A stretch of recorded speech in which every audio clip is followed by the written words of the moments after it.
दोस्तों नमस्कार। देखो अभी हम लोग सीपी जा रहे हैं कनाट प्लेस के द्वारा हमारे जो चालकों को मारा जा रहा है, उनका कत्ल किया जा रहा है, उसी के विरोध में आज हम कनाट प्लेस सर्कल पर लोगों को जागरूक करेंगे। वहाँ पर कोई हंगामा नहीं करना है, पीसफुल तरीके से वहाँ पर हम खड़े होने हैं। आगे हमारे अम्बावता साहब बताएंगे। सर, किस तरीके से वहाँ पर? सभी साथियों को नमस्कार। सुमेर अम्बावता और नरेश भाई, आपका एक बार फिर बहुत बहुत धन्यवाद कि आपने हमारी बात अपने चैनल के द्वारा सभी तक पहुंचा रहे हैं। उसके लिए हम आपका दिल से आभारी हैं। साथियों, हम क्या किसको मारेंगे, एक बात बताओ। हम लोग पहले ही एक ऐसे स्थिति से गुजर रहे हैं जिसको कहते हैं डिजिटल हत्या, और हमारे साथ जो हो रहा है वो भगवान ना करे कभी किसी और व्यक्ति या किसी ट्रेड के साथ ऐसा हो। हम लोगों के पास 12-12, 20-20, 4-4 लाख रुपए लगाने के बाद भी हम अपनी फैमिली का गुजर बसर नहीं कर पा रहे हैं। ये हमारा दुर्भाग्य है। और जैसे कि आपने बोला कस्टमर, देखो आज की डेट में सब परेशान है। कस्टमर इसलिए परेशान है क्योंकि ये एग्रीगेटर कंपनियां उनसे खूब पैसे ले रही हैं। ड्राइवर इसलिए परेशान है कि ड्राइवर को उसके जो मेहनत दाना है वो पूरा नहीं मिल रहा। ये बीच के बिचौलिया कभी सर्च के नाम पर, कभी एक्स्ट्रा चार्ज के नाम पर ड्राइवर का हक खा रहे हैं, कस्टमर से ज़्यादा ले रहे हैं। हम तो यही चाहते हैं कि जो हमारी मेहनत हो सिर्फ हमें वो मिले। और मेहनत की बात रही आपकी, आप यकीन नहीं करेंगे कि जो हमारे साथी, जो कंपनी हमें देती है, कंपनियां जो हमें देती है, उससे हमारा सीएनजी मेंटेनेंस और खुद स्वयं का गुजारा नहीं हो पा रहा है। इसीलिए हम कई बार क्या करते हैं, गलती कर देते हैं कि कोई बाहर का रोड का व्यक्ति कोई हमसे पूछता है कि भैया वहाँ चलोगे।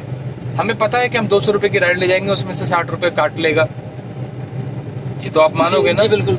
उसमें से हमें 60 रुपये काटेगा, 140 मिलेगा। लेकिन अगर कोई व्यक्ति हमें अगर 500 रुपये दे देता है, डायरेक्ट ले जा रहा है, देखो रिस्क है और होता भी है। जो हमारे साथियों के साथ कम से 61-62 आदमी ऐसे हैं हमारे साथी जो आज इस दुनिया में नहीं है, जो इस लालच में कहीं ना कहीं किसी न किसी तरीके से फंस गए कि उनके परिवारों को उसका खामियाजा भुगतना पड़ा।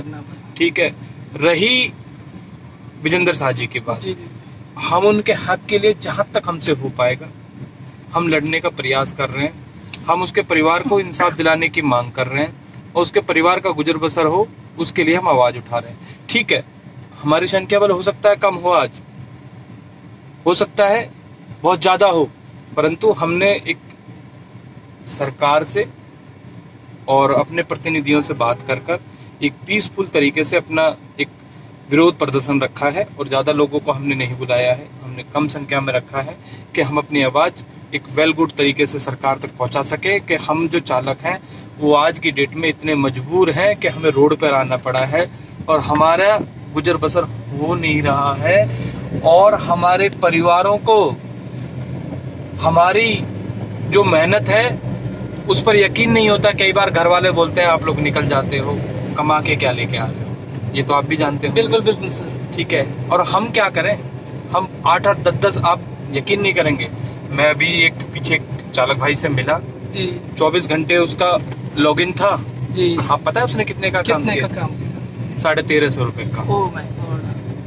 1350 रुपए में वो अपने परिवार का गुजर बसर कैसे कर देगा, जो 24 घंटे घर से बाहर है। जी। और एक और विडंबना है कि अभी तो लगभग 90% लोग खुद ही मालिक हैं, खुद ही चला रहे हैं। लेकिन जो 10% है, मैं तो उनकी मनोस्थिति बहुत सोच के हैरान हूँ कि 500 रुपये गाड़ी के, 500 रुपये का खर्चा और उनके परिवार का खर्चा, वो किस स्तर पे, किस स्थिति से गुजर रहे होंगे। और इसीलिए लोग, नरेश भाई, आत्महत्या करते हैं, क्योंकि इस स्थिति में हमें पहुंचा दिया जाता है कि हम अपने परिवार का गुजर बसर करें या हम अपने जो ट्रेड है उसकी तरफ देखें। तो बड़ा मतलब दर्दनाक घटनाएं इसमें हो चुकी हैं। जैसे कि कई बार आपने देखा होगा, 5-6 वाक्य तो मैं खुद उसमें मौजूद था, उसमें हमने प्रदर्शन भी किया, वैसे 61-62 हो चुके हैं। तो सर क्या लगता है आपको कि इसमें कुछ सुधार हो पाएगा? नरेश भाई, सुधार तो जब ही हो पाएगा जब ये सरकारें चाहेंगी और कोई पॉलिसी ऐसी गवर्नमेंट लेके आएगी कि भाई सरकारें तो सिर्फ अपना और कंपनियां सिर्फ अपना, सब अपना अपना देखते हैं, आप लोगों को कौन देखेगा। सर यही तो मैं आपसे कह रहा हूँ, अगर आज हमें नहीं देखा तो हम खत्म हो जाएंगे। आपके द्वारा भी और सभी साथियों के द्वारा हमारी आवाज उठाई जा रही है, परंतु सरकार नहीं देख रही है। अगर सरकार नहीं देखेगी तो आने वाले आप समय में देखो, लगभग मैं ऐसे 10% से ज्यादा लोगों को जानता हूँ जिन्होंने अपना ये रोजगार छोड़ दिया है। उन्होंने अपना कुछ भी, वो रोड पे अपना मतलब छोटा सा स्टॉल या कुछ भी ऐसा लगा रहे हैं, कुछ अपने गांव चले गए।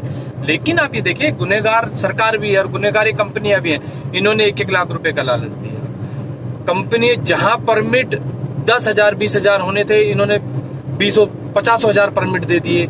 अब एक देखो, जहां सप्लाई और डिमांड का फर्क आएगा वहां लोग परेशान होंगे ही। वहां पर आज की डेट में ठीक है, कस्टमर को लालच दिया जा रहा है कंपनियों की तरफ से, उनसे भी ज्यादा पैसे लिया जा रहा है और हमसे हमारी मेहनत नहीं दी जा रही है हमें, तो इसलिए हम बहुत परेशान हैं नरेश भाई।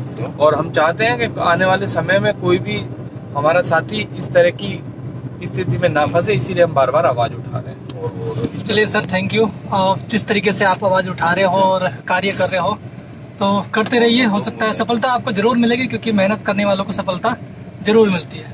धन्यवाद।